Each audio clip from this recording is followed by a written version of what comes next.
ಎಲ್ಲ ಪ್ರೀತಿಯ ದ್ವಿತೀಯ PUC ವಿದ್ಯಾರ್ಥಿಗಳೇ, ಈ ದಿನ ನಾವು ಕದಡಿದ ಸಲಿಲಂ ತಿಳಿವೊಂದದೆ ಪದ್ಯದ ಮುಂದುವರಿದ ಭಾಗವನ್ನು ಚರ್ಚೆ ಮಾಡೋಣ.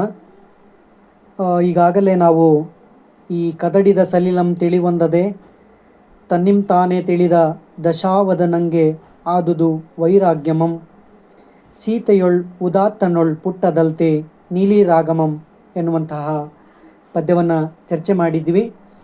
ಇಲ್ಲಿ ಈ ತನ್ನಿಂತಾನೇ ತಿಳಿದ ದಶಾವದನನಿಗೆ ಅದು ವೈರಾಗ್ಯ ಅಂದರೆ ಅವನಿಗೆ ವೈರಾಗ್ಯ ಅನ್ನುವಂಥದ್ದು ಬಂದು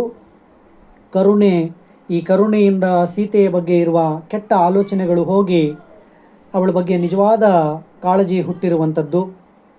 ಆ ಅರಿವಿನಿಂದ ಈ ಕೃತ್ಯದ ಬಗ್ಗೆ ಅಂದರೆ ತಾನು ಮಾಡಿರುವಂತಹ ಕೃತ್ಯದ ಬಗ್ಗೆ ಪಶ್ಚಾತ್ತಾಪ, ಆ ಪಶ್ಚಾತ್ತಾಪದಿಂದ ವೈರಾಗ್ಯ, ಈ ವೈರಾಗ್ಯ ಸೀತೆಯ ಮೇಲೆ ಹುಟ್ಟಿರುವಂಥದ್ದು ವೈರಾಗ್ಯ ಅನ್ನುವಂಥದ್ದು ಹುಟ್ಟುತ್ತದೆ. ಈ ದುರಾಸೆಗಳು ಅನ್ನುವಂಥದ್ದು ಹೋಗಿ ವೈರಾಗ್ಯ ಹುಟ್ಟಿರುವಂಥದ್ದು. ಸೀತೆಯೊಳ್ ಉದಾತ್ತನೊಳ್ ಉದಾತ್ತ ಅಂತ ಹೇಳಿದ್ರೆ ಇಲ್ಲಿ ಶ್ರೇಷ್ಠ ಮನುಷ್ಯ ಯಾರು ಅಂದರೆ ರಾವಣ. ಇಲ್ಲಿ ರಾವಣ ಒಬ್ಬ ಉದಾತ್ತ ಪುರುಷ. ಈ ರಾವಣನಲ್ಲಿ ಪುಟ್ಟದಲ್ತೆ ನೀಲಿರಾಗ ಅಂತ ಹೇಳಿದ್ರೆ ಒಂದು ಅನುರಾಗ, ಒಂದು ಕೆಟ್ಟ ಪ್ರೀತಿ, ಈ ದುರಾಸೆ ಹುಟ್ಟಲಿಕ್ಕೆ ಸಾಧ್ಯ ಇಲ್ಲ ಅನ್ನುವಂಥದ್ದು. ಯಾಕೆ ಅಂತ ಹೇಳಿದ್ರೆ ಒಬ್ಬ ಉದಾತ್ತ ರಾವಣನಲ್ಲಿ ಯಾವಾಗಲೂ ಕೆಟ್ಟ ಪ್ರೀತಿ ಹುಟ್ಟಲಿಕ್ಕೆ ಸಾಧ್ಯವಿಲ್ಲ ಅನ್ನುವಂಥದ್ದು. ಒಂದು ವೇಳೆ ಈ ಕೆಟ್ಟ ಪ್ರೀತಿ ಅನ್ನುವಂಥದ್ದು ಹುಟ್ಟಿದರೆ ಅದಕ್ಕೆ ಕಾರಣ ಅವನ ಕರ್ಮ, ಮತ್ತು ವಿಧಿಯ ಪ್ರಭಾವದಿಂದಾಗಿ ಅವನು ಕೆಟ್ಟದ್ದನ್ನು ಮಾಡ್ತಾನೆ. ಆದ್ದರಿಂದ ಅದು ನಿಜವಾಗಿಯೂ ಕೂಡ ಕೆಟ್ಟ ಪ್ರೀತಿ ಹುಟ್ಟಲಿಕ್ಕೆ ಸಾಧ್ಯ ಇಲ್ಲ, ಅದು ಸ್ಥಿರನೂ ಕೂಡ ಅಲ್ಲ, ಅಂದರೆ ಅದು ಶಾಶ್ವತವಾದದ್ದು ಅಲ್ಲ ಅನ್ನುವಂಥದ್ದನ್ನು ಅವನು ಎಷ್ಟಾದರೂ ಏನು ಅಂತ ಹೇಳಿದ್ರೆ ಅವನೊಬ್ಬ ಉದಾತ್ತನಾದ ನಾಯಕ. ಅವನ ಬದುಕಿನಲ್ಲಿ ಪರಸ್ತ್ರೀಯರನ್ನು ವ್ಯಾಮೋಹಿಸಿದ ಚರಿತ್ರೆ ಇಲ್ಲ ಅನ್ನುವಂಥದ್ದನ್ನೇ ಕವಿ ನಾಗಚಂದ್ರ ಹೇಳುವಂಥದ್ದು. ಈಗ ಒಂದು ಅಲ್ಪ ಈ ಕಾಲಾವಧಿಯಲ್ಲಿ ಅವನು ಈ ಪರಸ್ತ್ರೀ ವ್ಯಾಮೋಹವನ್ನು ಮಾಡಿ ಕೆಟ್ಟವನು ಅಂತೇಳಿ ಅನಿಸಿಕೊಂಡಿದ್ದಾನೆ. ಇನ್ನು ಮುಂದೆ ಈ ಮುಂದಿನ ಪದ್ಯಗಳಲ್ಲಿ ಅವನು ವಿಶೇಷವಾಗಿ ರಾವಣ ತನ್ನ ಬಗ್ಗೆ ತಾನು ಈ ಕೆಡುಕನ್ನು ಮಾಡಲಿಕ್ಕೆ ಏನು ಕಾರಣ ಅನ್ನುವುದನ್ನು ವಿವೇಚನೆ ಮಾಡಿಕೊಳ್ಳುವಂಥದ್ದು ಒಂದು ಕಡೆ. ಆದರೆ ಕವಿ ಕೂಡ ಈ ನಾಗಚಂದ್ರ ಮನುಷ್ಯನ ಕೆಡುಕಿನಲ್ಲಿ ಅಥವಾ ಈ ಕೆಡುಕಿಗೆ ಕಾರಣಗಳು ಏನು, ಯಾವಾಗ ಮನುಷ್ಯ ಇಂಥದ್ದೊಂದು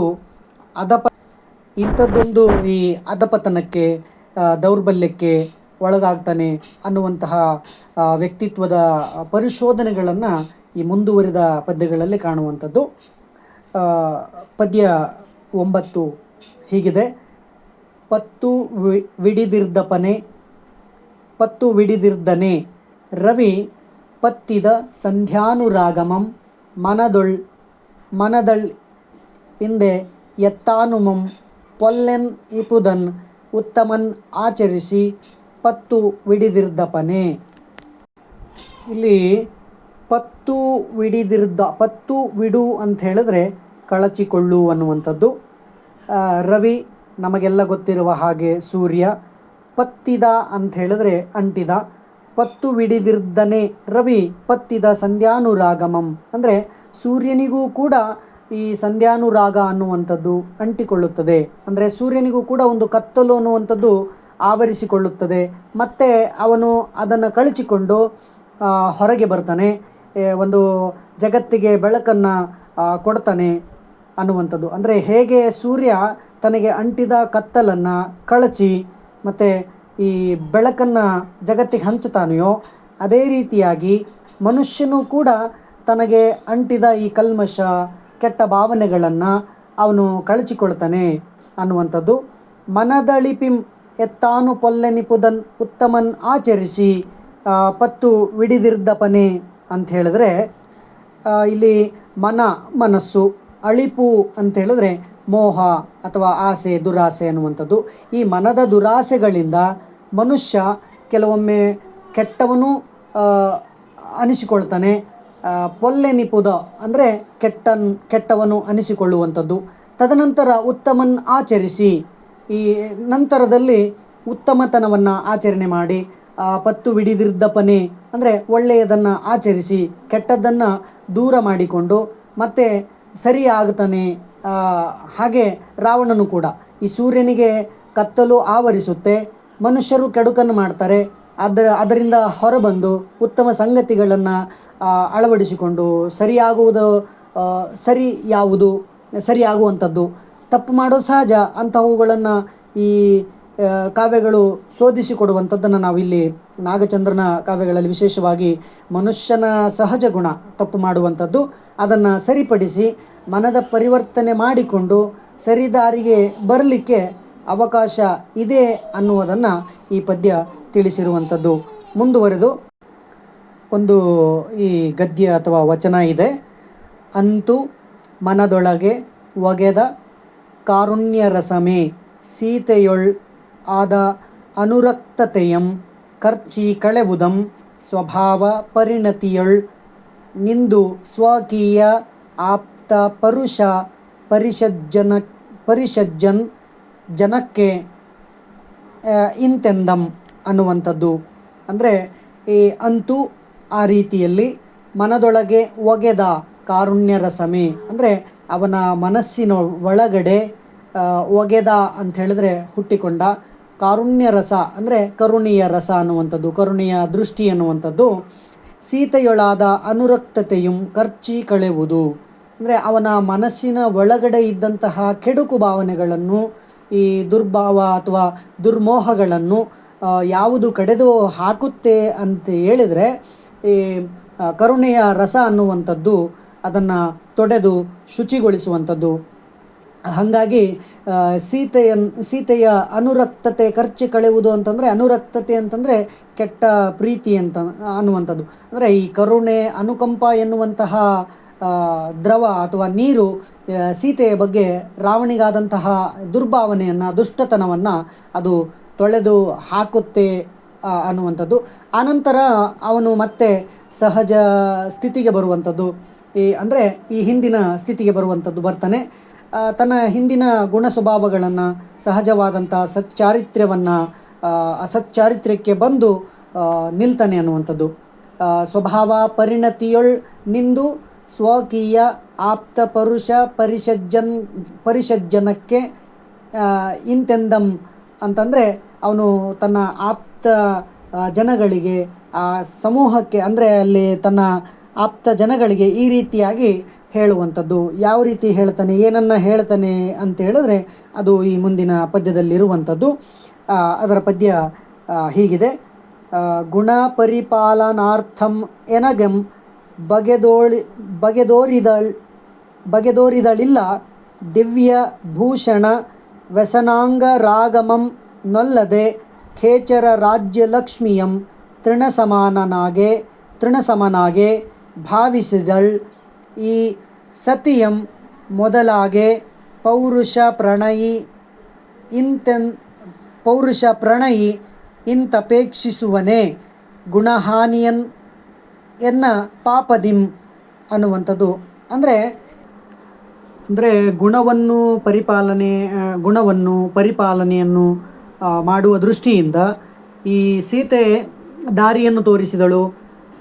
ಮನುಷ್ಯನ ಗುಣ ನಡತೆಗಳನ್ನು ಪರಿಪಾಲನೆ ಮಾಡುವ ದೃಷ್ಟಿಯಿಂದ ನನಗೆ ಇವಳು ಬಗೆ ಅಂದರೆ ದಾರಿ ದೃಷ್ಟಿಯನ್ನು ತೋರಿಸಿದಳು. ಇವಳು ದಿವ್ಯ ಭೂಷಣ ವಸನ ಅಂಗ ರಾಗಮಂ ಒಲ್ಲದೆ, ದಿವ್ಯ ಅಂತೇಳಿದ್ರೆ ಶ್ರೇಷ್ಠವಾದ, ಭೂಷಣ ಅಂತೇಳಿದ್ರೆ ಆಭರಣ ಅನ್ನುವಂಥದ್ದು, ವಸನ ಅಂಥೇಳಿದ್ರೆ ಬಟ್ಟೆ ಬರೆಗಳು, ಅಂಗರಾಗಮಂ ಅಂದರೆ ದೇಹ ಸೌಂದರ್ಯ.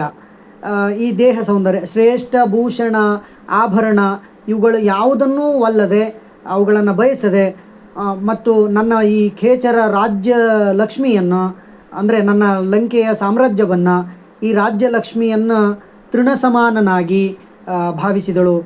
ಅಂದರೆ ಇಷ್ಟೊಂದು ದೊಡ್ಡ ರಾಜ್ಯವನ್ನು ಆಕೆ ಒಂದು ಹುಲ್ಲುಕಡ್ಡಿಗೆ ಸಮಾನವಾಗಿ ಭಾವಿಸಿದಳು, ಅದನ್ನು ಹುಲ್ಲುಕಡ್ಡಿಯಂತೆಯೇ ನೋಡಿದಳು ಅನ್ನುವಂಥದ್ದು. ಅವಳಿಗೆ ತನ್ನ ಪತಿಭಕ್ತಿಯೇ ಒಂದು ಶ್ರೇಷ್ಠ ಅನಿಸಿತು. ಅಂಥವಳಿಗೆ ನಾನು ಕೊಟ್ಟಂಥ ಹಿಂಸೆ ನನ್ನನ್ನು ಈಗ ಏನು ಮಾಡ್ತಾ ಇದೆ ಅಂತ ಹೇಳಿದ್ರೆ ಅದು ಪಶ್ಚಾತ್ತಾಪಕ್ಕೆ ಗುರಿ ಮಾಡಿದೆ ಅನ್ನುವಂಥದ್ದು. ಅಷ್ಟೇ ಅಲ್ಲ, ಈ ಪಶ್ಚಾತ್ತಾಪ ಮೂಡಿಸಿದ ಅಲ್ಲದೆ ಇದು ನನಗೆ ಒಂದು ಪಾಠ ಅನ್ನುವಂಥದ್ದು. ನಾನು ಸೀತೆಯನ್ನು ಈ ಪೌರುಷ ಪ್ರಣಯಿಯನ್ ಇಂತು ಅಪೇಕ್ಷಿಸುವೆನೆ, ಅಂದರೆ ಈ ಪೌರುಷವನ್ನು ಇಷ್ಟಪಡುವಂಥದ್ದು, ನನ್ನ ಬಲವನ್ನು ಇಚ್ಛಿಸುವಂಥದ್ದು ಅಂಥೇಳಿ ನಾನು ಅಂದುಕೊಂಡಿದ್ದೆ. ಆದರೆ ಇದು ಯಾವುದೂ ಕೂಡ ಅಂಥದ್ದಕ್ಕೆ ಆಕೆ ಮನಸ್ಸೋಲಲಿಲ್ಲ ಅಥವಾ ಶರಣಾಗಲಿಲ್ಲ. ಹಾಗಾಗಿ ಇಂತಹ ಒಂದು ಹೆಣ್ಣನ್ನು ನಾನು ಈ ಪೌರುಷ ಪ್ರಣಯಿ ದೃಷ್ಟಿಯಲ್ಲಿ ನೋಡಲಿಕ್ಕೆ ಆಗೋದಿಲ್ಲ ಅನ್ನುವಂಥದ್ದು. ಈ ಪ್ರಣಯ ಅನ್ನುವಂಥದ್ದು ಅದು ಪೌರುಷದಿಂದ ಒಲಿಯುವಂಥದ್ದು ಅಲ್ಲ. ಅದಕ್ಕಾಗಿ ನಾನು ನನ್ನ ಒಂದು ಗುಣದ ಹಾನಿಯನ್ನು ಮಾಡ್ತಾ ಇದ್ದೇನೆ. ಇಂತಹ ಒಳ್ಳೆಯ ಹೆಣ್ಣಿಗೆ ನಾನು ತೊಂದರೆಯನ್ನು ಕೊಟ್ಟು ಗುಣಹಾನಿಯನ್ನು ಮಾಡಿದೆ. ಇದನ್ನು ನನ್ನ ಇದೆಲ್ಲವೂ ಆಗಿದ್ದು ಯಾತಕ್ಕಾಗಿ ಅಂತ ಹೇಳಿದ್ರೆ ಇದೆಲ್ಲವೂ ನನ್ನ ಪಾಪದಿಂದಾಗಿ ಇದನ್ನೆಲ್ಲ ಮಾಡಿದೆ ಅನ್ನಿಸ್ತಾ ಇದೆ ಅಂಥೇಳಿ ಹೇಳುವಂಥದ್ದು. ಇಷ್ಟೇ ಅಲ್ಲ, ಅವನು ಇನ್ನೂ ಈ ಮುಂದುವರೆದು ಅನೇಕ ರೀತಿಯಲ್ಲಿ ಒಂದು ವಿಷಾದವನ್ನು ವ್ಯಕ್ತಪಡಿಸುವಂಥದ್ದನ್ನು ಮುಂದಿನ ಪದ್ಯಗಳಲ್ಲಿ ಕಂಡಿರುವಂಥದ್ದು, ನೋಡುವಂಥದ್ದು. ಮುಂದಿನ ಪದ್ಯ ಹೀಗಿದೆ: ಇವರಂ ಪ್ರಾಣಪ್ರಿಯರಂ ನೆವಮಿಲ್ಲದೆ ಕರ್ಮವಶಮೆ ನೆವಮೆನೆ ಕಂದ ದರ್ಪ ವಿಮೋಹದಿಂದ ಅಗಲ್ಚಿದೆನ್ ಅವಿವೇಕಿಯನ್ ಎನ್ನ ಕುಲದ ಪೆಂಪ ಅಳಿವೆನ್ ಎನಗಂ ಅನ್ನುವಂಥದ್ದು. ಅಂದರೆ ಈ ಮತ್ತೆ ಅವನು ತನ್ನ ಒಂದು ಆತ್ಮ ನಿಂದನೆಯನ್ನು ಮಾಡಿಕೊಳ್ಳುವಂಥದ್ದು, ತನ್ನ ಮನಸ್ಸನ್ನು ವಿಮರ್ಶೆ ಮಾಡಿಕೊಳ್ಳುವಂಥದ್ದು, ಅಂದರೆ ತನ್ನನ್ನು ತಾನು ಅಳಿದುಕೊಳ್ಳುವಂಥದ್ದು ಈ ಪದ್ಯದಲ್ಲಿ ಇರುವಂಥದ್ದು. ನಾನು ಈಗೆಲ್ಲ ಮಾಡಿದ್ದೀನಲ್ಲ, ಇಷ್ಟೆಲ್ಲ ಕೆಟ್ಟ ಕೆಲಸವನ್ನು ಮಾಡಿಬಿಟ್ಟೆ ನಾನು ಬರೀ ಒಂದು ಕೆಟ್ಟ ಆಸೆಗಾಗಿ.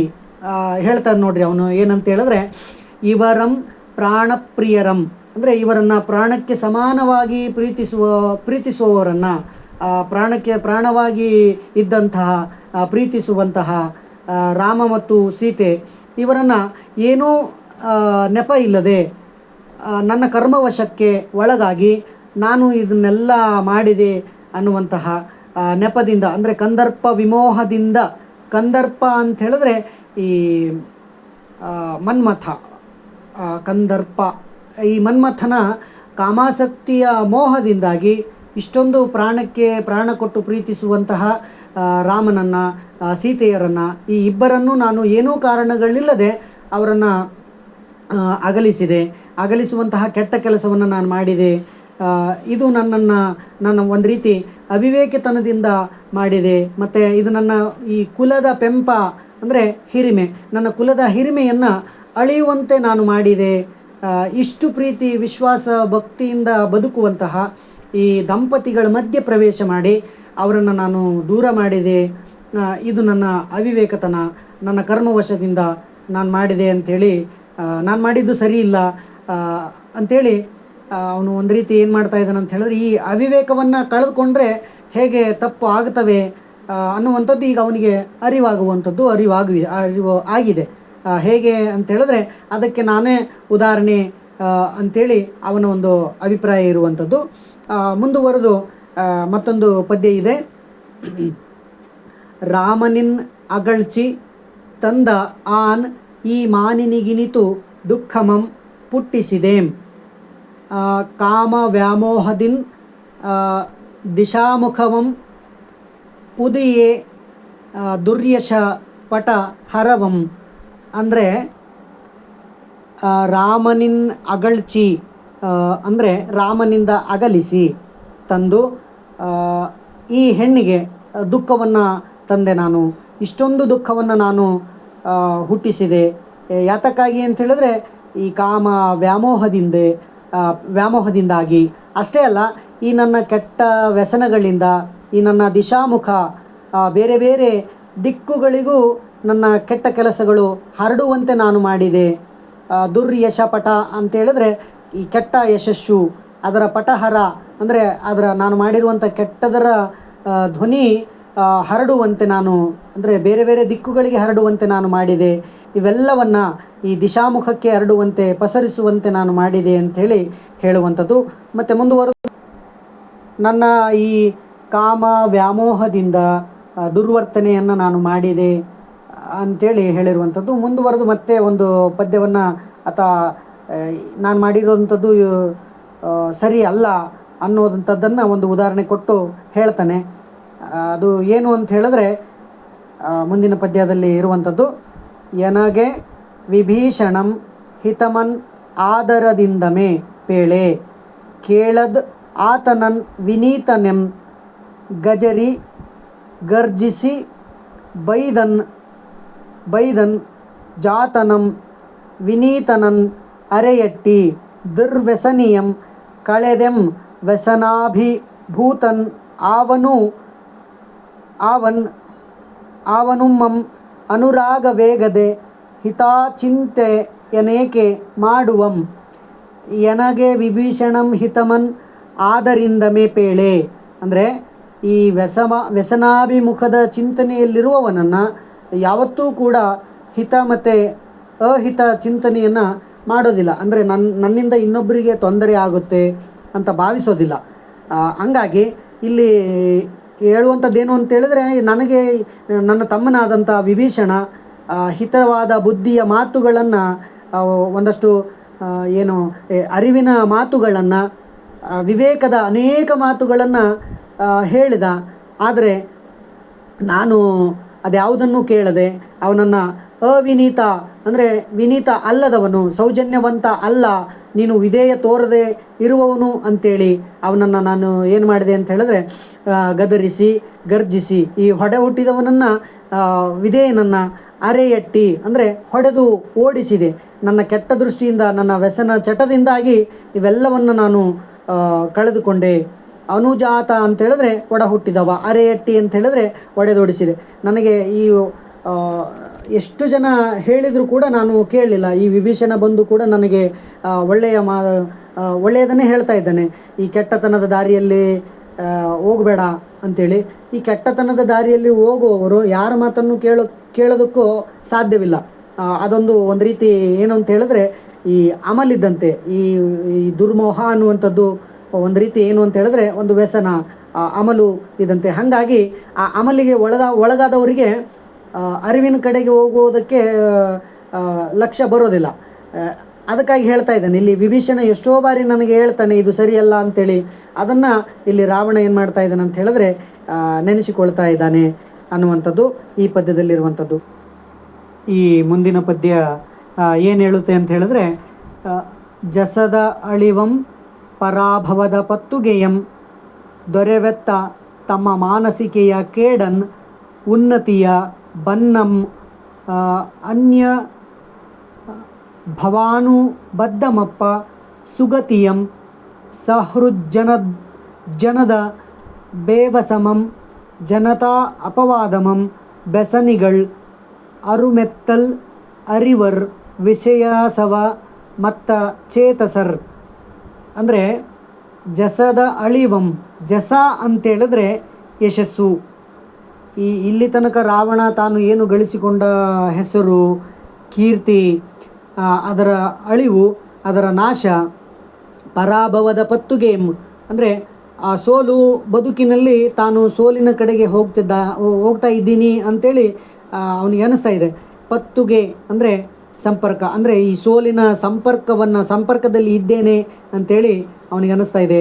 ದೊರೆವೆತ್ತ ತಮ್ಮ ಮಾನಸಿಕೆಯ ಕೇಡನ್ನು ಅಂದರೆ ತನಗೆ ಒದಗಿ ಬಂದಂತಹ ಈ ಮಾನಸಿಕತೆಯ ಕೇಡು, ಮನುಷ್ಯತ್ವದ ಕೇಡು, ಒಂದು ಉನ್ನತಿಯ ಕೇಡನ್ನು ಅವನೀಗ ಅರಿತುಕೊಳ್ಳುವಂಥದ್ದು. ತನ್ನ ಉನ್ನತಿಗಳಿಗೆ ಒದಗಿದ ಬನ್ನ ಅಂದರೆ ಭಂಗ.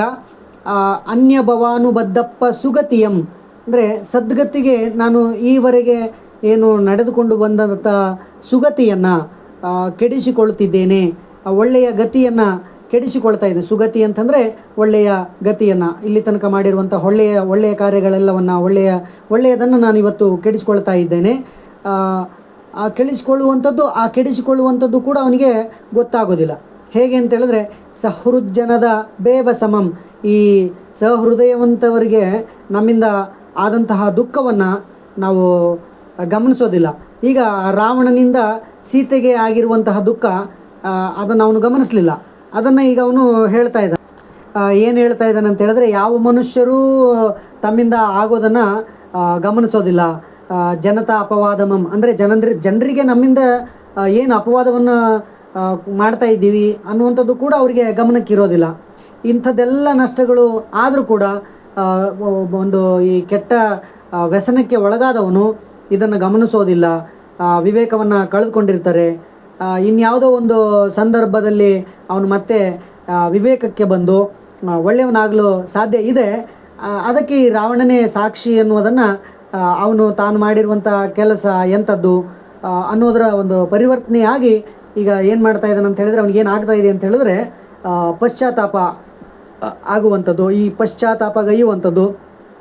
ಇಲ್ಲಿ ಕವಿ ರಾವಣನ ಮೂಲಕ ಪ್ರಪಂಚಕ್ಕೆ ಪರಿಚಯಿಸ್ತಿದ್ದಾನೆ. ತುಂಬ ಸಂವೇದನಶೀಲನಾಗಿ ಒಂದು ವಿಶಾಲ ದೃಷ್ಟಿಕೋನದಿಂದ ಏನು ಮಾಡ್ತಾ ಇದ್ದಾನೆ ಅಂತ ಹೇಳಿದ್ರೆ, ಮನುಷ್ಯ ನೋಡುವಂತಹ ಮನುಷ್ಯ ನೋಡುವಂಥ ಪ್ರಯತ್ನಗಳು ಏನೆಲ್ಲ ಮಾಡ್ತಾನೆ. ಹೀಗಾಗಿ ಜನತಾ ಅಪವಾದ ಬಂದರೂ ಕೂಡ ನಾವು ಗಮನಿಸೋದಿಲ್ಲ. ಯಾಕೆ ಅಂತ ಹೇಳಿದ್ರೆ, ಬೆಸನಿಗಳಾರುಂ ಎತ್ತಲರಿವರ್ ವಿಷಯಾಸವ ಮತ್ತ ಚೇತಸರ್. ಈ ಬೆಸನಿಗಳು ಅಂದರೆ ಕೆಟ್ಟ ಚಟವನ್ನು ಉಳ್ಳಂಥವರು, ಯಾರೂ ಕೂಡ ಅರಿಯರ್ ಅಂದರೆ ತಿಳಿಯರು. ವಿಷಯಾಸವ ಅಂತಂದರೆ ಇಂದ್ರಿಯ ಮೋಹ ಎನ್ನುವಂಥ ಈ ಮಧ್ಯದಿಂದ ಮತ್ತರಾಗಿರುವಂತಹ ಮನಸ್ಸಿನವರು. ಆದ ಕಾರಣ ಇದನ್ನು ಯಾರೂ ಕೂಡ ಗಮನಿಸೋದಿಲ್ಲ. ರಾವಣನು ಕೂಡ ವಿಧಿಯ ಅಟ್ಟಹಾಸಕ್ಕೆ ಒಳಗಾಗಿ ಹೀಗಾಗಿರುವಂಥದ್ದು.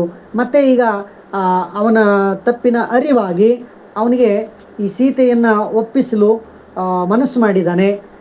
ಮನಸ್ಸು ಮಾಡಿ ಅವನು ಮುಂದೆ ಏನು ತೀರ್ಮಾನ ತೆಗೆದುಕೊಳ್ಳುವಂಥದ್ದು ಅಂಥೇಳಿ ಮುಂದಿನ ಪದ್ಯದಲ್ಲಿರುವಂಥದ್ದು ಒಂದು ವಚನದ ಸಾಲಿದೆ. ಎಂದು ಉದ್ವೇಗಪರನಾಗಿ ನುಡಿದು ಆತ್ಮಗತದೊಳೆ ಇಂತೆಂದು. ಎಂದು ಅಂದರೆ ಇಷ್ಟೆಲ್ಲ ಮಾತುಗಳನ್ನು ಒಂದು ಉದ್ವೇಗದಲ್ಲಿ ಹೇಳ್ತಾನೆ. ಅವನು ತಾನು ಮಾಡಿದ ತಪ್ಪಿಗೆ ಒಂದು ವಿಷಾದವನ್ನು ವ್ಯಕ್ತಪಡಿಸ್ತಾ, ತಾನು ಮಾಡಿದ ತಪ್ಪಿನ ಅರಿವು ಅವನಿಗೆ ಈಗ ಮೂಡಿದೆ. ಅವನ ಮನಸ್ಸಿನಲ್ಲಿ ನಾವು ಹೇಗೆ ಬದುಕಬೇಕು, ನಮ್ಮ ನಡೆ ಹೇಗಿರಬೇಕು, ತಪ್ಪುಗಳಾಗ್ತವೆ, ಅಂತಹ ಸಂದರ್ಭದಲ್ಲಿ ಹೇಗೆ ನಾವು ಜೀವಿಸಬೇಕು ಅನ್ನುವಂಥದ್ದನ್ನು ಗುಣಪರಿಪಾಲನಾಗಿ ಆ ಪದ್ಯದಿಂದ ಹಿಡಿದು ಅಂದರೆ ಇಲ್ಲಿಯ ತನಕ ಈ ಮನುಷ್ಯನ ಕುರಿತಾಗಿ ಯೋಚನೆ ಮಾಡುವಂತಹ ಮಾತುಗಳನ್ನು ಅವನು ತನ್ನ ಆಪ್ತ ಪರಿಗಣನೆಗೆ ಹೇಳುವಂಥದ್ದು. ಅದರ ಮುಂದಿನ ಪದ್ಯ ಆತ್ಮಗತದೊಳಗೆ ಅಂದರೆ ಬಾಯಿ ಬಿಟ್ಟು ಹೇಳುವಂಥದ್ದು ಅಲ್ಲ. ಅಂದರೆ ಇಲ್ಲಿ ಸೀತೆಯನ್ನು ನಾನು ರಾಮನಿಗೆ ಕೊಡುವಂಥದ್ದು. ಆದರೆ ಈಗಲೇ ಕೊಟ್ಟುಬಿಟ್ರೆ ಕೊಟ್ಟರೆ ನನ್ನ ಒಂದು ಕಾರ್ಯಕ್ಕೆ ಬೆಲೆ ಇಲ್ಲದಂಥ ಆಗುತ್ತೆ, ನಾನು ಹೇಡಿ ಆಗಿಬಿಡ್ತೀನಲ್ಲ ಅಂಥೇಳಿ ಅದಕ್ಕೆ ಅವನು ಈ ಮುಂದಿನ ಪದ್ಯವನ್ನು ಮುಂದಿನ ಪದ್ಯದ ರೀತಿಯಲ್ಲಿ ಅವನು ತೀರ್ಮಾನ ಮಾಡುವಂಥದ್ದು. ಏನು ತೀರ್ಮಾನಕ್ಕೆ ಬರ್ತಾನೆ ಅಂತ ಹೇಳಿದ್ರೆ, ಇರದೆಯ್ದು ಈಗಳೇ ಕೊಟ್ಟೊಡೆ ಎನ್ನ ಕಡುಪುಂ ಕಟ್ಟಾಯುಮುಂ ಬೀರಮಂ ಬಿರುದುಂ ಬೀಸರಮಕ್ಕುಂ ಓಸರಿಸಿದಂತಾಗಿರ್ಕುಂ ಅಂತಾಗದಂ ಅಂತಿರೆ ದೋರ್ಗರ್ವಮಂ ಇರ್ವಲಂ ಪೊಗಳ್ವಿನಂ ಸೌಮಿತ್ರಿಯಂ ರಾಮನಂ ವಿರರ್ಥ ಮಾಡೇ ರಣಾಗ್ರದೊಳ್ ಪಿಡಿದು ತಂದುಂ ಕೊಟ್ಟೆಪೆಂ. ಅಂದರೆ ಇಲ್ಲಿ ಏನು ಹೇಳ್ತಾನೆ ಅಂತ ಹೇಳಿದ್ರೆ, ನಾನು ಈಗಲೇ ಈ ರಾಮನಿಗೆ ಸೀತೆಯನ್ನು ಕೊಟ್ಟುಬಿಟ್ರೆ ಕಡುಪು ಅಂದರೆ ಪರಾಕ್ರಮ, ಕಟ್ಟಾಯು ಅಂತೇಳಿದ್ರೆ ವಿಶೇಷ ಸಾಮರ್ಥ್ಯ, ಬೀರಮಂ ಅಂತಂದರೆ ವೀರತನ, ಬಿರುದು ನನಗೆ ಬಂದಂಥ ಈ ಬಿರುದುಗಳು ಪ್ರಶಸ್ತಿಗಳು ಇವೆಲ್ಲವೂ ಬೀಸರ ಮಕ್ಕು ಅಂದರೆ ವ್ಯರ್ಥವಾಗಿ ಹೋಗ್ಬಿಡ್ತದೆ ಅಂಥೇಳಿ ಇವಕ್ಕೆಲ್ಲ ಬೆಲೆ ಇಲ್ಲದಂತಾಗುತ್ತೆ. ಅಷ್ಟೇ ಮಾತ್ರ ಅಲ್ಲ, ಈ ಸರಿಸಿದಂತಾಗಿರ್ಕುಂ ಅಂದರೆ ಅವೆಲ್ಲವನ್ನು ನಾನು ಒಂದು ಕಡೆ ಬದಿಗೆ ಸರಿಸಿದಂತಾಗಿಬಿಡ್ತದಲ್ಲ ಅಂಥೇಳಿ. ಹಿಂಗಿರ್ಬೇಕಾದ್ರೆ ನನ್ನ ಈ ಬಹುಬಲ ಅನ್ನುವಂಥದ್ದು ಹಮ್ಮು ಬಿಮ್ಮುಗಳನ್ನು ನಾನು ತೋರಿಸುತ್ತಾ ಏನು ಮಾಡಬೇಕಂತಾನೆ ಅಂತ ಹೇಳಿದ್ರೆ, ಅವನು ಈ ಎರಡೂ ಸೈನ್ಯಗಳು ಹೊಗಳುವಂತೆ ಒಬ್ಬ ವೀರ ಹೇಗೆ ತನ್ನನ್ನು ತಾನು ತನ್ನ ವ್ಯಕ್ತಿತ್ವವನ್ನು ಉಳಿಸ್ಕೊಂಡು ಬಂದಿರ್ತಾನಲ್ಲ ಅದನ್ನು ಇಲ್ಲಿ ಹೇಳುವಂಥದ್ದು. ಇರ್ವಲಂಪಗಳುವಂತೆ ಅಂದರೆ ಎರಡೂ ಸೈನ್ಯಗಳು ಹೊಗಳುವಂತೆ, ಈ ವಿರೋಧದವರು ಹೊಗಳುವಂತೆ ಮಾಡಿ, ನಾನು ಎರಡೂ ಬಲಗಳು ನನ್ನನ್ನು ಮೆಚ್ಚುವಂತೆ ಮಾಡಿ ಸೌಮಿತ್ರಿಯಂ ರಾಮನಂ ವಿರರ್ಥ ಮಾಡಿ, ಅಂದರೆ ಲಕ್ಷ್ಮಣನನ್ನು ಮತ್ತು ರಾಮನನ್ನು ಈ ಇಬ್ಬರನ್ನೂ ವಿರಥರನ್ನಾಗಿ ಮಾಡಿ, ಅಂದರೆ ರಥಹೀನರನ್ನಾಗಿ ಮಾಡಿ, ಅವರು ರಥ ಕಳೆದುಕೊಳ್ಳುವಂತೆ ಮಾಡಿ ಯುದ್ಧ ಭೂಮಿಯಲ್ಲಿ ಹಿಡಿದು ತಂದು ನಿಲ್ಲಿಸಿ ಅವರಿಗೆ ನಾನೇನು ಮಾಡ್ತೀನಿ ಅಂತ ಹೇಳಿದ್ರೆ ಈ ಸೀತೆಯನ್ನು ಒಪ್ಪಿಸ್ತೀನಿ ಅಂಥೇಳಿ. ಆದ್ದರಿಂದ ಈಗಲೇ ನಾನು ಕೊಟ್ಟು ಬಿಟ್ಟರೆ ನನ್ನ ಶೌರ್ಯ ಪರಾಕ್ರಮಗಳಿಗೆ ಗೌರವ ಅನ್ನುವಂಥದ್ದು ಅನ್ನೋದಕ್ಕೆ ಒಂದು ರೀತಿ ಕುಂದು ಬರ್ತದೆ.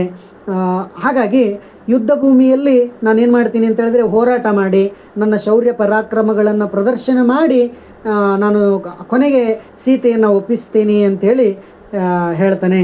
ಅಲ್ಲಿ ಅವನು ಮುಂದಿನ ಪದ್ಯಭಾಗ ಏನು ಒಂದು ವಚನ ಇದೆ, ಅದೇನು ಅಂತ ಹೇಳಿದ್ರೆ, ಎಂದು ನಿಶ್ಚಯಿಸಿ ನಿಜವಾಸಕ್ಕೆ ವಂದಂ, ಅಂದರೆ ಈಗೆಲ್ಲ ಮಾತಾಡಿ ನಿರ್ಧಾರ ಮಾಡಿ ತನ್ನ ಅರಮನೆಗೆ ಬರ್ತಾನೆ ಅನ್ನುವಂಥದ್ದು ಈ ಕಥಾನಕ. ಇಲ್ಲಿಗೆ ಈ ಪದ್ಯ ಅನ್ನುವಂಥದ್ದು ಮುಗಿದಿರುವಂಥದ್ದು. ಮುಖ್ಯವಾದಂಥ ಈ ಪದ್ಯದಲ್ಲಿನ ಅಂಶಗಳನ್ನು ನೋಡಿದ್ರೆ, ಒಂದು ರಾವಣನ ವ್ಯಾಮೋಹ, ಪರಾಂಗನ ವ್ಯಾಮೋಹದಿಂದ ಅವನು ಬಿಡುಗಡೆಗೊಳ್ಳುವಂಥದ್ದು ಒಂದು ಕಥಾನಕದಲ್ಲಿರುವಂಥದ್ದು. ಮುಖ್ಯವಾಗಿ ಅವನು ಪಶ್ಚಾತ್ತಾಪಕ್ಕೆ ಒಳಗಾಗುವಂಥದ್ದು ಇಲ್ಲಿ ನಾವು ಕಾಣುವಂಥದ್ದು. ಒಳ್ಳೆಯ ರಾಜನಾಗಿ ಮತ್ತೆ ಅವನು ಕಾಣಿಸ್ತಾನೆ. ಈ ಜೈನ ಕಾವ್ಯದಲ್ಲಿ ಮನುಷ್ಯನ ಒಂದು ಪರಿಶೋಧನೆ ಮಾಡಿಕೊಳ್ಳಿಕ್ಕೆ ತಿಳುವಳಿಕೆಗಳು ಅನ್ನುವಂಥದ್ದು ಇಲ್ಲಿ ಈ ಪದ್ಯದಲ್ಲೆಲ್ಲ ಅಡಕವಾಗಿರುವಂಥದ್ದು. ನಮ್ಮ ಮನುಷ್ಯ ಜಗತ್ತಿಗೆ ಇದನ್ನು ತಿಳಿಸುವಂಥದ್ದು. ಒಟ್ಟಾರೆ ಈ ಪದ್ಯದಲ್ಲಿನ ಒಂದಷ್ಟು ಮುಖ್ಯ ಅಂಶಗಳು ಅನ್ನುವಂಥದ್ದು. ಈ ಪದ್ಯ ತಮಗೆಲ್ಲರಿಗೂ ಅರ್ಥವಾಗಿದೆ ಅಂತೇಳಿ ಭಾವಿಸಿ ಈ ಪದ್ಯವನ್ನು ಮುಗಿಸ್ತಾ ಇದ್ದೇನೆ. ಸಾಧ್ಯವಾದಷ್ಟು ಈ ಚಾನಲ್ನ ಸಬ್ಸ್ಕ್ರೈಬ್ ಮಾಡಿಕೊಳ್ಳಿ. ಮುಂದಿನ ಪದ್ಯಗಳನ್ನು ಕೂಡ ನಾವು ತಮ್ಮ ಫೀಡ್ಬ್ಯಾಕ್ನ ಮೂಲಕ ಹಾಕಲಿದ್ದೇವೆ. ದಯಮಾಡಿ ಫೀಡ್ಬ್ಯಾಕ್ನ ಮುಖ್ಯವಾಗಿರುವ ಕಾರಣಕ್ಕಾಗಿ ಕೊಡಬೇಕು ಅಂಥೇಳಿ ಮುಗಿಸ್ತಾ ಇದ್ದೇನೆ. ವಂದನೆಗಳು.